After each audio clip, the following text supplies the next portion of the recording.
والصلاة والسلام على رسول الله سيدنا محمد وآله وصحبه أجمعين أما بعد فقد قال الله تعالى في القرآن الكريم أعوذ بالله من الشيطان الرجيم بسم الله الرحمن الرحيم وبالوالدين إحسانا صدق الله العليم بسم الله الرحمن الرحيم அளவற்ற அருளாளன் நிகழ்த்த அன்புடையோர் வல்லோன் அல்லாஹ்வின் திருநாமத்தால் ஆரம்பம் செய்கிறேன்.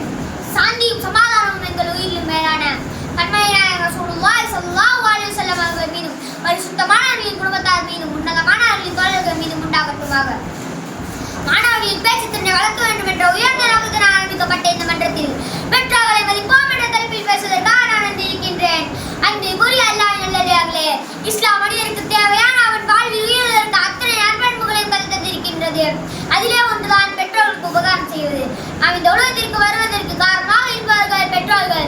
நாம் பிறப்பதற்கும் நம்மை நல்ல முறையில் வளர்த்து ஆளாக்குவதற்கும் அவர்கள் கடும் கஷ்டங்கள் கொஞ்சம் அல்ல, ஏராளமான கஷ்டங்களையும் சிரமங்களையும் சந்திக்கிறார்கள். நாம் சாப்பிடுவதற்காக அவர்கள் சாப்பிடாமல் பண்ணி கிடக்கிறார்கள். நாம் தூங்குவதற்காக அவர்கள் தூங்காமல் இருக்கிறார்கள். நாம் சந்தோஷமாக இருப்பதற்காக அவர்கள் கவலைப்படுகிறார்கள். நாம் நிம்மதியாக இருப்பதற்காக அவர்கள் எல்லாத்தையும் தியாகம் செய்கிறார்கள். சுருக்கமாக சொல்ல வேண்டும் என்றால் அவர்களுக்காக வாழ்கிறார்கள் என்று சொல்வதை விட நமக்காக வாழ்கிறார்கள் என்றுதான் சொல்ல வேண்டும்.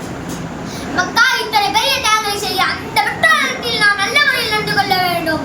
அவர்களுக்கு உபகாரம் செய்ய வேண்டும், அவர்களுக்கு பணிவிடை செய்ய வேண்டும், அவர்களை மதிக்க வேண்டும், அவர்களை நேசிக்க வேண்டும், அவர்கள் கட்டுப்பட்டு நடக்க வேண்டும். மிக மிக முக்கியமாக அவர்களுக்காக துஆ செய்ய வேண்டும். இதுதான் நாம் பெற்றோர்களுக்கு செய்யும் உபகாரம் என்று இஸ்லாம் சொல்லியிருக்கிறது.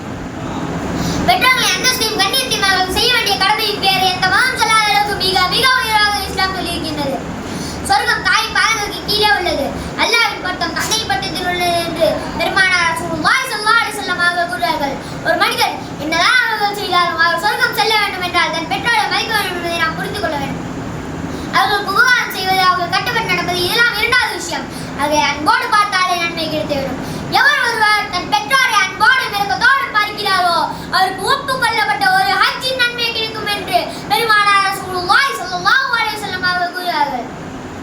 அப்போது ஒரு சஹாபி ஒரு நாளைக்கு 100 முறை பார்த்தால் 100 ஹஜ் செய்த நன்மை கிடைக்குமா என்று சொன்னார். அதுக்கு பெருமானார் ரசூலுல்லாஹி ஸல்லல்லாஹு அலைஹி வஸல்லம் அவர்கள் ஆம், அதுக்கு 100 ஹஜ் செய்த நன்மை கிடைக்கும் என்று சொன்னார்கள். அன்பிற்குரிய அல்லாஹ்வின் நல்லடியார்களே, ஒரு முறை பார்த்தாலே ஒரு ஹஜ் நன்மை என்றால் அவர்களுக்கு உபகாரம் செய்தால், அவர்களுக்கு பணிவிடை செய்தால், அவர்கள் கட்டுப்பட்டு நடந்தால் எத்தனை நன்மை கிடைக்கும் என்பதை நாம் யோசித்து பார்க்க வேண்டும். பெற்றோர்களுக்கு இஸ்லாம் கொடுத்திருக்க கண்ணியம் வந்திருக்கின்றது என்றால் நாம் தொழுது கொண்டிருக்கும் போது அவர்கள் நம்மை கூப்பிட்டால் அப்போது கூட அவர்களை திரும்பி பார்க்க வேண்டும்.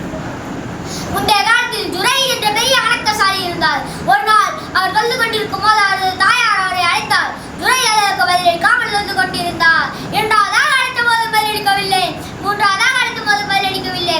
இதனால் அவர் தாய் அவர் மீது கோபப்பட்டு விபச்சாரியின் முகத்தை பார்க்காதவரை நீ மரணிக்க மாட்டாய் என்று சொல்லிவிட்டார். அந்த தாய் சொன்னது போலவே அவருக்கு அந்த நிலை ஏற்பட்டது என்று ஹதீஸில் வந்திருக்கின்றது. இன்றைக்கு நாம் நம் பெற்றோர்களை மதிக்காமல் அவர்கள் கட்டுப்படாமல் அவர்களை உதாசீனப்படுத்திக் கொள்கிறோம். ஆனால் பெற்றோர்கள் கட்டுப்படாமல் நடப்பது எவ்வளவு பெரிய குற்றம் என்பதையும், அதனால் எவ்வளவு பெரிய விபரீதம் ஏற்படும் என்பதையும், அவர்கள் சொன்ன வார்த்தை உடனே படித்துவிடும் என்பதையும் இந்த நிகழ்வின் மூலம் நாம் விளங்கி இருக்கிறோம். எனவே பெற்றோர்கள் அந்தஸ்தை குறித்து அவர்களை மதித்து வாழவும் அதன் மூலம் சோழத்தை அடையும் அல்லாஹ் புரிவானாக. வாஹி தாவான் அல்ஹம்துலில்லாஹி ரப்பில் ஆலமீன். அஸ்ஸலாமு அலைக்கும்.